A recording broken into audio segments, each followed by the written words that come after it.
राजनीति से काम तक,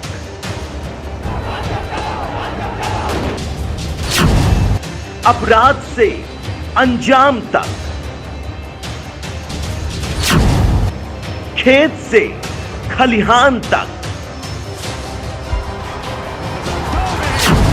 खिलाड़ी से मैदान तक, आईफा की धमाकेदार रात, सितारों से आसमान तक, अब हर खबर पर होगी हमारी नजर। पल पल बदलती देश और दुनिया की हर खबर पाइए सीधा अपने मोबाइल पर। नमस्कार दोस्तों, कैसे हैं आप? आप तो जानते हैं कि मैं रोज़ एक नया काम करता हूं और आप लोगों के लिए नया कुछ न कुछ दिखाने की कोशिश करता हूं। और आज पहुंचा हूं दिल्ली के ITO। आप जानते हैं कि प्रिंट मीडिया का हब है ITO, जहां पर सांध्यवीर अर्जुन न्यूज़पेपर उसके समाचार संपादक हैं विजय शर्मा जी। आज उनके पास पहुंचा हूं मैं और आज बात करेंगे। आपने पता है कि SDMC, MCD और NDMC ये तीनों को एक कर दिया गया है, जिसके कारण से चुनाव रुक चुके हैं। इस पर विशेष रूप से बात करने के लिए पहुंचे हैं हम आज विजय शर्मा जी से और अब जानकारी देंगे शर्मा जी। शर्मा जी, बहुत बहुत स्वागत है GNN में। नमस्कार शर्मा जी, अब तीनों NDMC, SDMC, MCD इन सबको एक कर दिया गया है। एक करने के क्या फायदे होंगे दिल्ली NCR के लोगों को, और चुनाव जो रुक गए हैं इसका क्या नुकसान हो सकता है या क्या फायदा हो सकता है, इस पर आप बारीकी से बता पाएंगे और लोग सुन रहे हैं आपको। देखिए, सबसे बड़ी बात यह है कि 10 साल पहले माननीय दिल्ली के निवर्तमान मुख्यमंत्री शीला दीक्षित जी ने इसका विभाजन किया और इनको 3 टुकड़ों में बांट दिया। उस समय चूंकि पावर में थी, उनका अपना काम था, उन्होंने शायद सोचा होगा कि एक अच्छी के लिए कि भाई थोड़े थोड़े वार्ड हो जाएंगे, उस हिसाब से दिल्ली बेहतर काम कर पाएगी। उनका अपना नज़रिया था, चूँकि राजनीतिक हाशिया था, उसमें हम लोग उस समय कुछ कह नहीं सकते थे कि उनकी मंशा क्या थी। लेकिन अब जब धीरे धीरे देखा तो अब 10 साल के लगभग हुआ, और ख़ास तौर पे ये 5 साल जो 2015 से माननीय केजरीवाल साहब का जो कार्यकाल चला, उस समय ये देखा गया कि एक समस्या बहुत विकट हो गई। और विकट क्या हो गई कि कहना ये था कि जो सेंट्रल गवर्नमेंट पैसा दिल्ली सरकार को देती है कि MCD को दे करके दिल्ली की सिविक व्यवस्थाओं को ठीक करें, वो वहाँ नहीं पहुँचा। जिसकी वजह से भोपाल जी, मैंने पहली बार देखा कि जो सफाई कर्मचारी जो वास्तव में दिल्ली की गंदगी को साफ करते हैं, उनको तनख्वाहें नहीं मिली। कई क्षेत्रों में मैं खुद गया, वहाँ देखा दीपावली जैसे पर्व के ऊपर उनके घरों में चूल्हे नहीं जल रहे थे क्योंकि सैलरी नहीं है।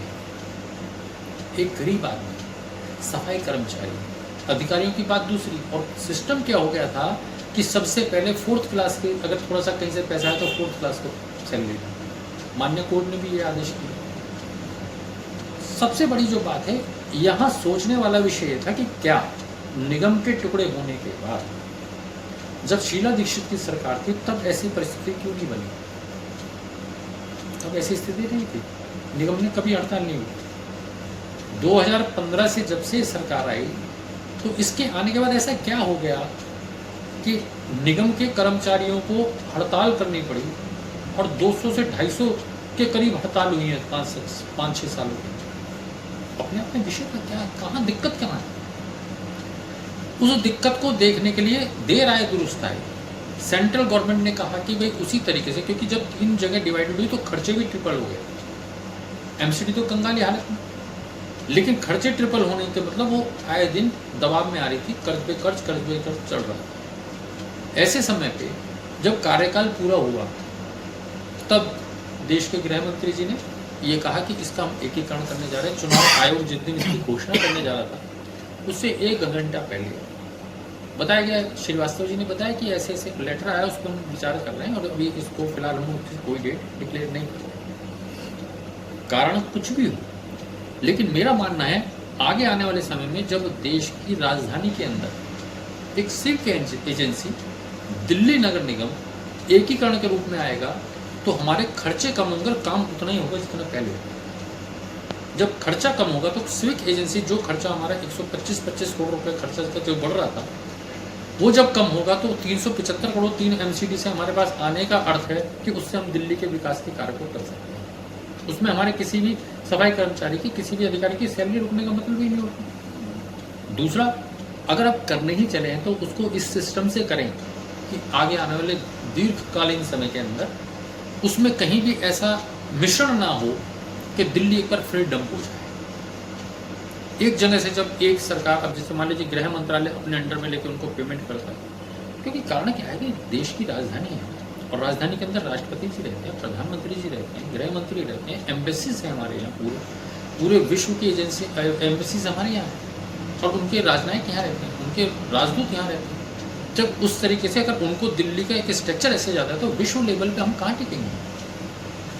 अगर ये दिल्ली देश की राजधानी नहीं होती, कोई और होती तो इतना सवाल नहीं था, लेकिन राजधानी होने के नाते जब बाहर से कोई भी आता है, तो जब महात्मा गांधी की समाधि तक भी सबसे पहले वैसे प्रोटोकॉल जाता है, तो जब रास्ते की गंदगी वो देखता है तो क्या सोचता होगा? वो ये नहीं देखेगा कि इनको पैसा सरकार ने, दिल्ली सरकार ने दिया नहीं दिया, सेंट्रल गवर्नमेंट ने दिया नहीं दिया, क्योंकि दिल्ली कितनी गंदगी है। इसलिए उस सिविक एजेंसी का एकीकरण करना और उसको, ये मैं एक बात बता दूं, किसी पॉलिटिकल पार्टी के हक में हो या ना हो, उससे हमें कोई मतलब नहीं कि हम सरोकार उससे नहीं रखते, हम लोग जर्नलिस्ट हैं। हम जनता के सामने एक क्लियर बात करना चाहते हैं कि उसका फायदा आगे आने वाले समय में दिल्ली के नागरिकों को मिलेगा। नेताएं अपना कुछ भी कहें, पॉलिटिकल पार्टी अपना कुछ भी उद्देश्य मान के चले, वो डर गया, वो भाग गया, वो कर रहा है, ये कर रहा है, हमें कोई उससे मतलब नहीं। आज भी मैं आपको ये गारंटी बता रहा हूँ, अगर चुनाव आगे टल भी जाते हैं, अव्वल तो ये कि 6 महीने के होता है, 6 महीने में फिर उसको आगे 6 महीने कर सकते हैं, अगर चुनाव टल भी जाते हैं तब भी दिल्ली के अंदर पहले भी ऐसी व्यवस्था थी कि जब LG साहब अपने अधिकार क्षेत्र में लेकर के दिल्ली में विकास सबको एक नजरिए से होता था, उसमें सरकार का कहीं रोल नहीं होता था। अब ऐसी कौन सी आपदा रहेगी?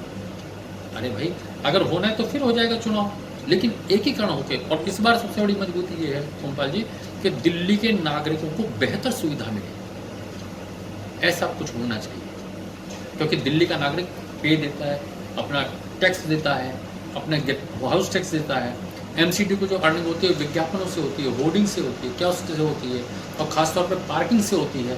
तो उन चीज़ों पे कम से कम एक ऐसी स्ट्रेटेजी पॉलिसी नीति तैयार हो, अगर पार्किंग हम किसी से ले रहे हैं तो पार्किंग की व्यवस्था भी हमें देनी चाहिए। आज क्या सड़कों पे गाड़ियाँ खड़ी हो जाती हैं, लेकिन पार्किंग वाला आकर पर्ची काटने शुरू कर देते हैं, कम से कम वो तो खत्म हो, उसके लिए भी कानून बनना चाहिए। कहीं आप जाइए, हाउस टैक्स है, कोई जो दे रहा है वो ले लिया, नहीं दे रहा तो कोई ऐसी दिक्कत नहीं, लेकिन अब आना चाहिए क्योंकि उसी से तो विकास होता है। बाकी जो अगर विकास की कहीं कमी पड़ती है तो सेंट्रल गवर्नमेंट उसको पूरा करे। एक माध्यम ने पहले निगम के पास दिल्ली फायर सर्विस भी थी, दिल्ली जल बोर्ड भी था, यहाँ तक कि दिल्ली नगर निगम भी था, दिल्ली परिवहन निगम, उसका नाम इसलिए DTC आज भी है, दिल्ली ट्रांसपोर्ट कारपोरेशन, लेकिन कारपोरेशन सब छीन लिया। अगर आज वास्तव में एक सिविक एजेंसी को उसका अस्तित्व देना है तो एकीकरण के साथ साथ उसमें काम नहीं होना चाहिए। लेकिन एकीकरण ऐसे समय पर किया गया जहां चुनाव नज़दीक आ गया था दिल्ली के अंदर, जिससे काफ़ी सारे नेता बाहर उभर कर आ गए थे, लोग अपना प्रचार कर रहे थे, पार्टियां अपना प्रचार कर रही थी। और जहां आम आदमी पार्टी की बात करें तो उन्होंने तो ये तक कहा है कि 272 सीटें हम जीत कर आ रहे थे, और इन्होंने अचानक से एकीकरण की बात कर दी है।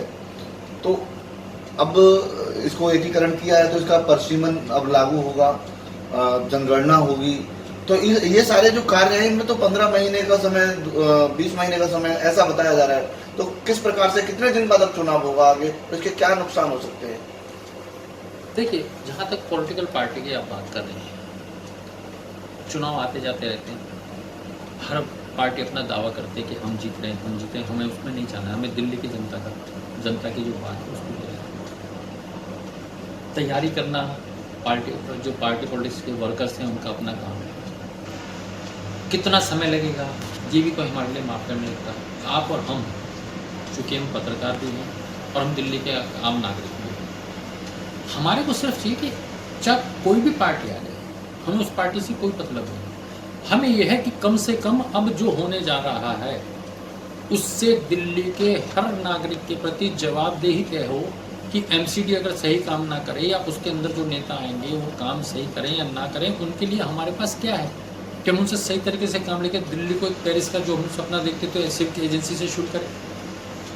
मेरा कहने का अर्थ ये है कि चुनाव 6 महीने बाद हो, परिसीमन हो ना हो, ये उनका अपना दायरा है।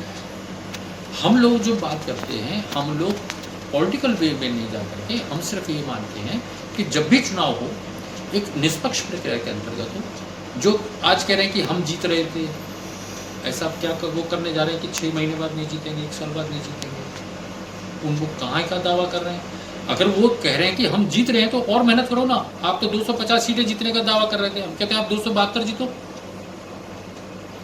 उसमें कोई दो राय नहीं कि पार्टी पॉलिटिक्स का अपना काम है, लेकिन हम लोग ये बताना चाहते हैं दिल्ली के लोगों को कि आप निश्चिंत रहें, जो भी काम होगा वो देश के हित में होगा, सिर्फ बॉडी के हित में होगा। चलिए दूसरे सवाल पर आते हैं। नवरात्रे चल रहे हैं शर्मा जी, और एसडीएमसी के मेयर साहब ने पहली बार, मैं समझता हूँ कि गुलामी से आज़ाद हुआ हमारा देश, उसके बाद पहली बार दिल्ली में नवरात्रि के समय मीट बंद कराया गया है।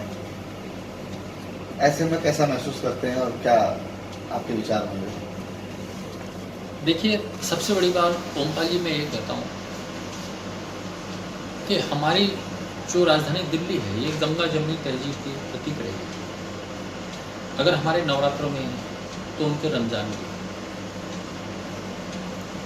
दूसरी बात इंपॉर्टेंट है कि साउथ दिल्ली ने जो डिसीजन लिया है कि मीट की दुकान 9 दिन बंद रहेगी, वो दुकानें बंद रहेंगी जो अवैध रूप से कारोबार करती हैं, जो सड़कों पे लगा के बैठ जाते हैं कि अब रोज़ा खुलेगा तो सड़कों पे मीट काट के उसको उस पर रोक लगेगी। जिनके पास लाइसेंस है वो दुकान अपनी ओपन कर सकते हैं, लेकिन वो जो सार्वजनिक रूप से जगह जगह अपने ठिये लेके बैठ जाते थे ऐसे पवित्र समय पे, अगर वो हमारे जो सूर्यान जी हैं उन्होंने जो घोषणा की है, अगर वो हमारे नवरात्रों को इतने पवित्र रूप से मान रहे हैं तो वो उनके रमजान को भी उतनी पवित्रता दे रहे हैं कि आपका भी कहीं अहित ना हो। इसलिए वो जो अवैध रूप से जो काम करते थे मीट की दुकान का, उसको बंद कर दिया पूरी तरीके से। और हम भी चाहते हैं कि हम आपस में मिलकर एक दूसरे को समझें।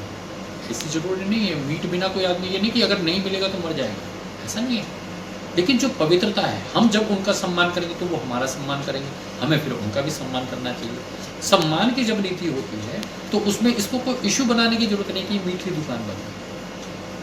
वो हर व्यक्ति नहीं खाता, और जिनकी पवित्रता का स्वरूप, जिनके पवित्रता के त्यौहार आ रहे हैं, अगर इस जगह पे ऐसा होता है तो मैं समझता हूँ सूर्यान जी ने पूरी दिल्ली में ये नियम लागू होना चाहिए। उन्होंने पहल की, उनका स्वागत है कि उन्होंने एक आपसी भाईचारे को बनाने के लिए इस उद्देश्य से अपनी घोषणा की। आपके सामने अभी सांदे वीर अर्जुन न्यूज़पेपर के समाचार संपादक विजय शर्मा जी ने अपने विचार रखे और बताया आपको कि दिल्ली के एमसीडी, एसडीएमसी, एनडीएमसी का एकीकरण करने के कितने फ़ायदे हैं और क्यों ज़रूरी था। 1 के 3 हो सकते हैं तो 3 का 1 क्यों नहीं, सारी बातें आपके सामने रखी। और साथ ही हम आपको बता दें कि मुकेश सूर्यान की जो बात है उसको भी आगे रखी है और कहा है कि उन्होंने जो फैसला लिया है उसका स्वागत है और वो सही कर रहे हैं, क्योंकि अवैध जो व्यापार हैं वो किसी भी प्रकार के हों वो बंद होने चाहिए, और जिससे समाज और देश दोनों ही मजबूत होते हैं। कैमरा पर्सन अजय कुमार के साथ ओमपाल प्रसाद, GNN न्यूज़, दिल्ली।